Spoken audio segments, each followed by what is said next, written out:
Φελινοπούλα. Μουσταφά. Τι γίνεσαι καλά. Ας τα λέμε καλά. Έχεις καμιά όμορφη Φελινοπούλα? Έχω μία πάρα πολύ όμορφη, τη λένε Μαγδαληνή. Πολύ ωραία.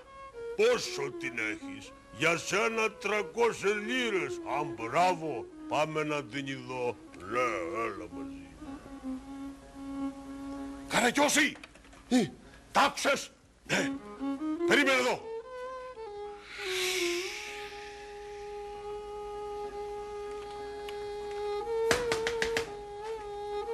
Ποιος είναι?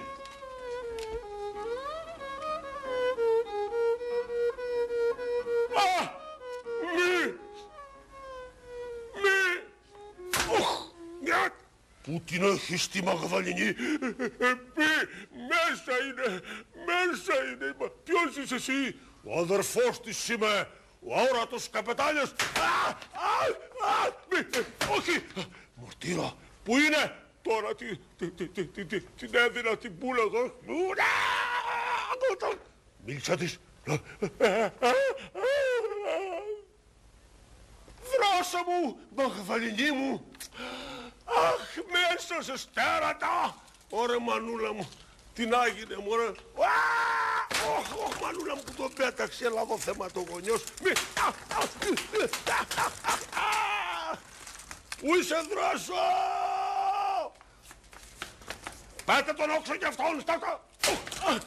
Πιάσ' τον, ρε Καραγκιόζη. Τι είναι αυτός, σε βασάνισε. Έλα εδώ, ρε. Έλα εδώ.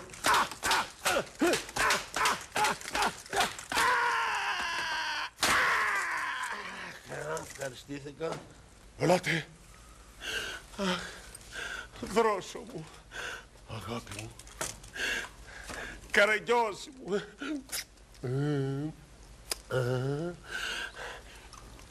Η αδερφή σου ευρίσκεται στο κάστρο το μεγάλο που είναι ο Μουχτάρ Πασάς. Εκεί έμαθε θα τη διώξουνε με το καράβι για την Κωνσταντινούπολη. Τρέξε όσο μπορείς. Λοιπόν, Καραγκιόζη, έλα μαζί μου. Πάμε να αφήσουμε τώρα την αρβιαστικιά μου στον πεθερό μου και από εκεί να πάμε να ελευθερώσουμε γρήγορα την αδερφή μου. Πάμε! Άντε, τρέξε. Έλα, μην περπατάς, παιδάκι. Σιγά καλέ, έλα γρήγορα.